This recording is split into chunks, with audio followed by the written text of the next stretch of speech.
Hello, friends. Blessings this Thanksgiving to you. Today is the weekly update for Thursday, November 27th, 2025, Thanksgiving Day. And I personally have much to be grateful for. My apologies to those who joined us for the live briefing this morning. I got caught up in a turkey trot and didn't quite make it home to the live briefing, so I do apologize. But this is the weekly update, Thanksgiving Day, November 27th, 2025. Today is day 783. Lots of news this past week. And for those of us who live in a place where we have water, where we have food, where we have a lack of fear about bombing and insecurity, may we be especially grateful on this day, because the news from the last week has been full of challenging, horrific information again, particularly for those living in the Gaza Strip. At least 67 children have been killed who've been living in Gaza since the latest ceasefire between Israel and Hamas took place last month on October 10th. Friday's news last week indicated that Israel had numerous airstrikes that pummeled the besieged Gaza Strip. 33 Palestinians were killed, including 20 women and children, less than 48 hours after the UN Security Council adopted US President Donald Trump's 20-point plan for the enclave. That was last week. But this past weekend, Saturday, there were at least 24 Palestinians who were killed, an additional 54 wounded. Netanyahu's office said the strikes killed 5 senior Hamas members. The attacks were in response to gunfire on Israeli troops. The majority of today's updates about Gaza actually come from the Israeli human rights organization that's called Gisha. And I wanted to give these to you directly from them because they're quite significant and they provide a comprehensive, in some way, shape, or form, picture of what's happening in the Gaza Strip. They said that they're writing at a critical moment for residents in Gaza because heavy rains and flooding overwhelms communities there that are living in precarious shelters amidst the ruins. Israel's ongoing restrictions on aid routes and the operations of international humanitarian organizations limit access to aid and food, which is so sorely needed in the wake of the systematic destruction of local food production capabilities. The passing of that UN Security Council Resolution 2803 must not be seen as a replacement for meeting the urgent needs of civilians in Gaza who are facing their third winter under bombardment. In other words, the 20-point Trump ceasefire plan that was just passed at the UN Security Council doesn't necessarily mean the situation in the Gaza Strip has gotten any better. And it cannot obfuscate the creation of facts on the ground in the form of the apparent entrenchment of a new border in the form of the yellow line. So one of the things that they talked about is restricted aid access and how that is playing out amid urgent winterization needs. Crossings are remaining inconsistently and insufficiently open. For the first time since September 12th, Israel opened the Zakim crossing. We've talked about this a little bit in the past. For humanitarian aid, that was on November 14th. It's the only crossing open in the north, but inexplicably, it operates on a rotating schedule with a Kisafim crossing in the south, meaning at any given time, a maximum of 2 crossings are open. For several weeks, Israel has allowed only 40 trucks per day to enter the Nitzana crossing between Egypt and Israel, instead of the 100 that used to enter in daily. The Rafah crossing remains closed to the movement of both people and goods, despite the ceasefire agreement. The continued closure of the crossing and Israel's ability to use its opening as a bargaining tool severely harms Gaza residents, especially those who need urgent medical evacuation. Despite the staggering need for winterization preparations, Israel is blocking numerous organizations from bringing essential shelter into the Gaza Strip. The shelter cluster reports that in total, there are 6,500 trucks that are awaiting entry that include essential winterization supplies. Moreover, since the commencement of the ceasefire, 23 requests from 9 different agencies for essential shelter materials were rejected. They include tents, framing material, bedding, kitchen sets, and blankets. Humanitarian INGO's ability to respond to winterization needs is hampered further by the continued Israeli rejections of dual-use materials. including, for example, timber, heaters, cement, and other basic repair materials that are necessary to establish safe living conditions. These restrictions compound hurdles that are set by Israel's new registration procedures for INGOs and limitations on travel routes for aid convoys within and outside of the Strip. While there has been an improvement in terms of entry of goods into Gaza, the amount and the kinds of goods are far from sufficient. You can look at the World Food Program's reporting. According to reports from on the ground, it appears Israel is again prioritizing the private sector at the expense of the humanitarian response. This is despite the fact that the vast majority of the population cannot afford to purchase goods on the market. They rely on aid for their survival. Israel's also limiting the number of private sector actors that can bring in the foods, leading those with permission to sell their access to others. Thus, all of the prices are raised for goods. The ICJ's advisory opinion of October 22nd, the court emphasized that Israel's obligation as an occupying power is to allow and facilitate sufficient relief to ensure that the population is adequately supplied. This includes the obligation to use all means at its disposal to ensure distribution occurs in a regular, fair, and non-discriminatory manner with respect to the dignity and human rights of the local population.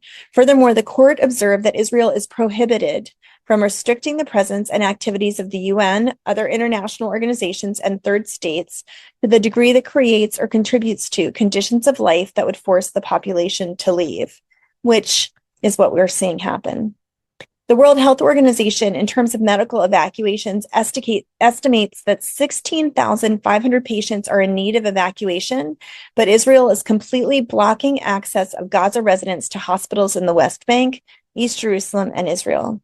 Gisha is representing several individuals who are in the midst of legal proceedings, including one man who's been denied access to urgent cancer treatment at a hospital in Nablus, despite having been treated in the West Bank and Jerusalem from the period between 2017 and 2023.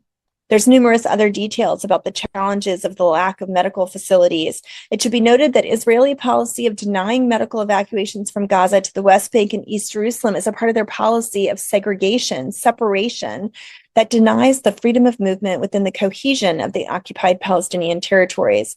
It infringes on the Palestinian people's right to self-determination. Let's talk for a minute about the yellow line. About 58% of the Gaza Strip remains under direct military control by Israel. Gisha published an update about the yellow line and its implication for the protection of civilians and access to their homes and to their lands. Alleged efforts by Israeli forces to physically demarcate the line do not exempt Israel from its legal obligations regarding the use of force. The military must refrain from deliberately harming civilians regardless of their location throughout the Strip. On October 14th, the military published a map marking the deployment of their forces, and residents were warned to not approach or cross the line. Now, in practice, on the ground, the line was not marked, so residents had to guess where it ran at risk of serious injury or even death. In multiple incidents, the army fired at civilians who approached, with the UN noting that between October 10th to the 15th alone, a 5-day period, 93 people were killed for crossing over the yellow line. On October 17th, the defense minister ordered that the physical markers be placed along the route.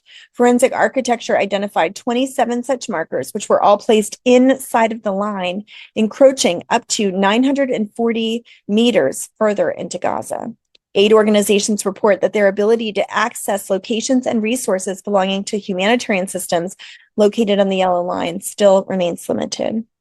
I'd encourage you to look more at what Gisha has to say about the restrictions of the yellow line. They're quite significant.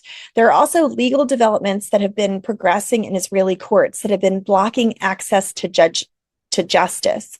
On October 23rd, after over a year of the submission of a petition regarding the independent entry of journalists into Gaza by the Foreign Press Association, the High Court granted the State of Israel yet another delay to present its position. Free access to independent journalists, experts, and fact-finding missions is necessary to ensure transparency and accountability. This was mandated by the ICJ in its order of the 26th of January last year, 2024.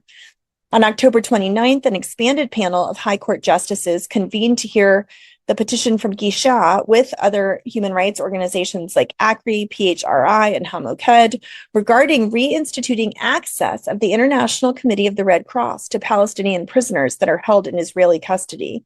That petition was filed in February of last year, following Israel's suspension of visits in October of 2023.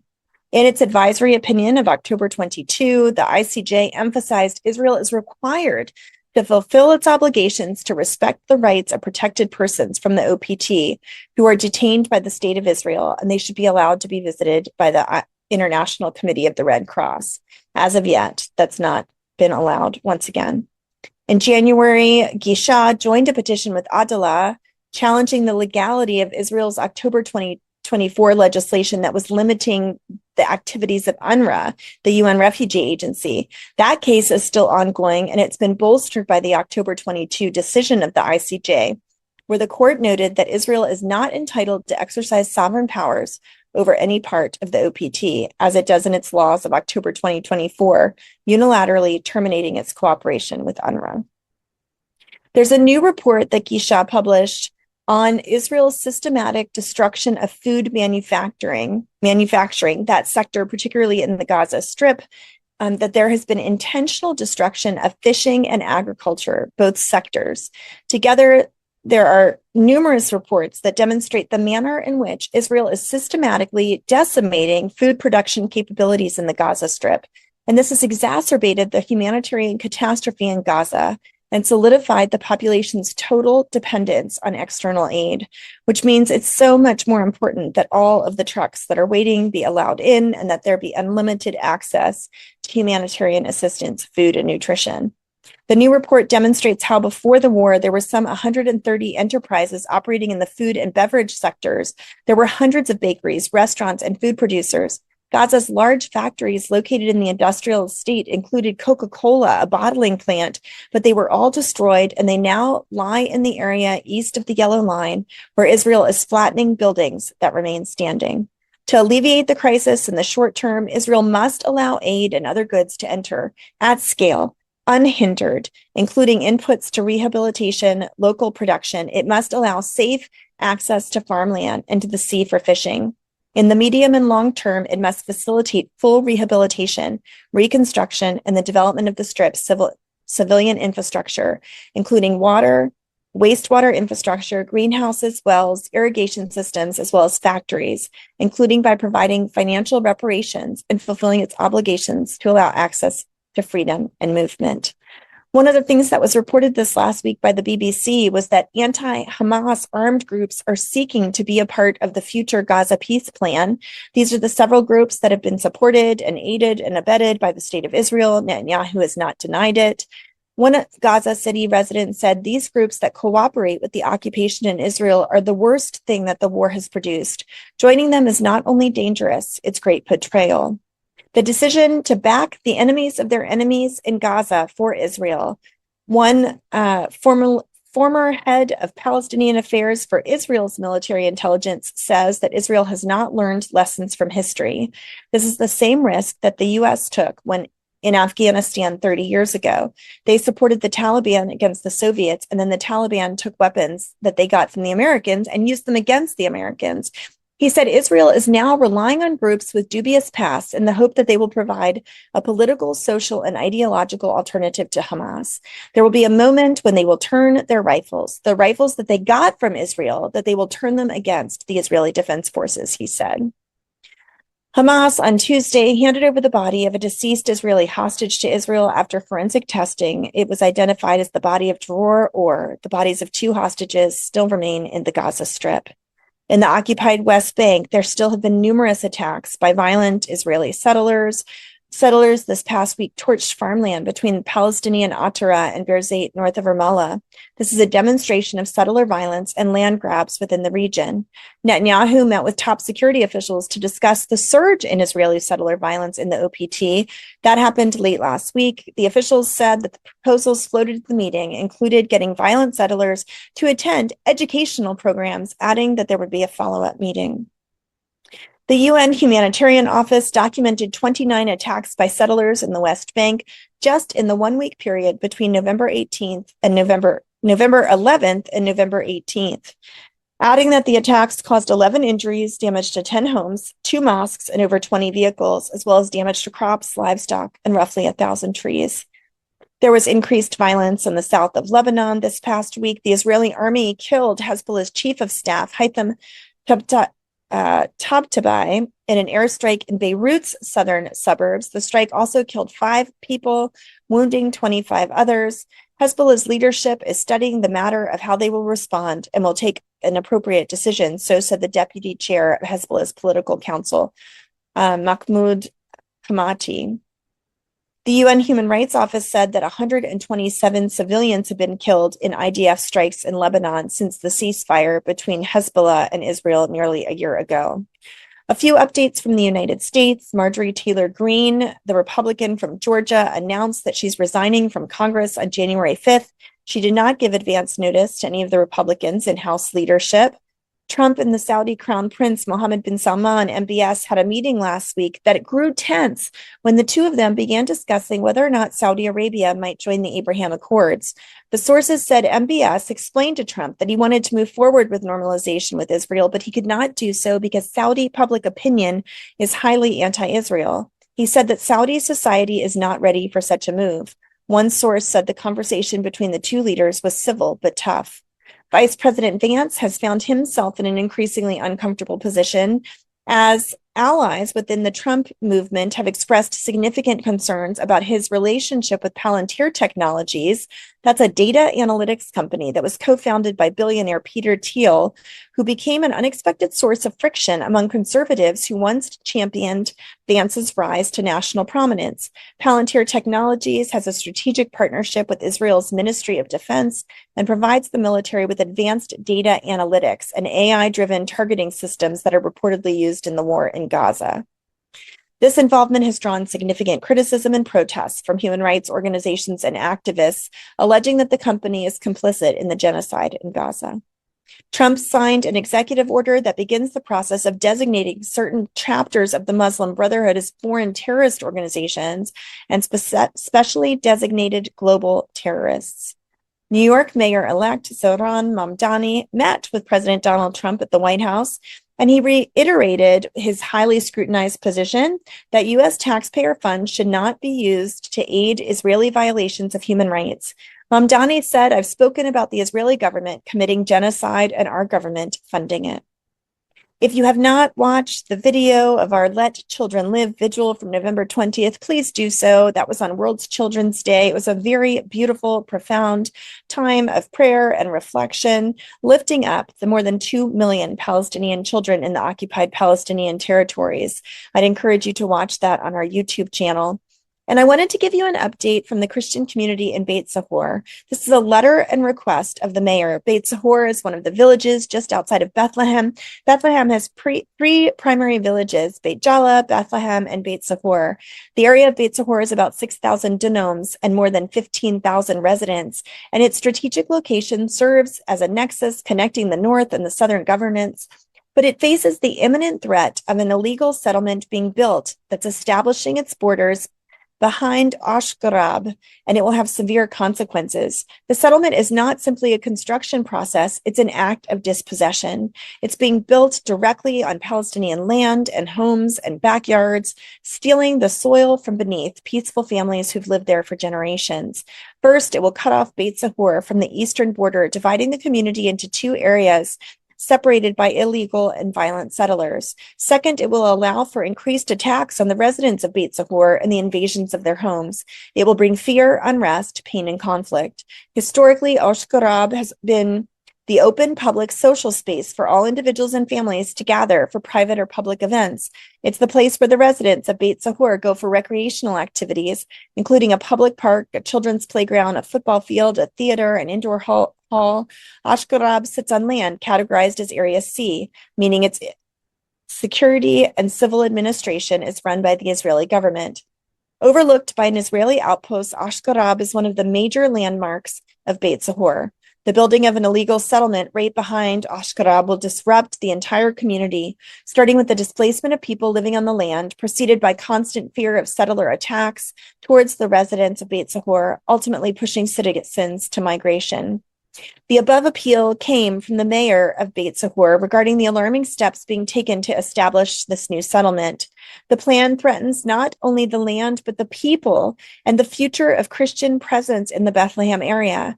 Its consequences, dispossession, heightened settler violence, and forced migration would be devastating and irreversible. So we call on you. Engage and respond in this critical moment. Take action. We're being asked by the mayor and the community of Beit Sahur to raise the issue with our political representatives, with our church leaders, with public officials. Urge them to put pressure on the U.S. government and the Israeli government to immediately halt the building of the settlement near Ashkelon. We respectfully ask that you raise this with all of those leaders. Raise your voice, your advocacy, your moral leadership to help prevent what might become, this is a direct quote, the last nail in the coffin for the remaining Christian community in this historic land, end quote. That is the desperate plea coming from the land of Bethlehem. We're about to celebrate Advent season and the birth of Jesus in the city of Bethlehem. And the shepherd's field is in Beit Sahur, this very place that is under threat, where the Christian community and all residents there will be so negatively affected by the building of the settlement. So take action in that regard. May we continue to work and advocate for justice and peace in the name of Christ. Amen.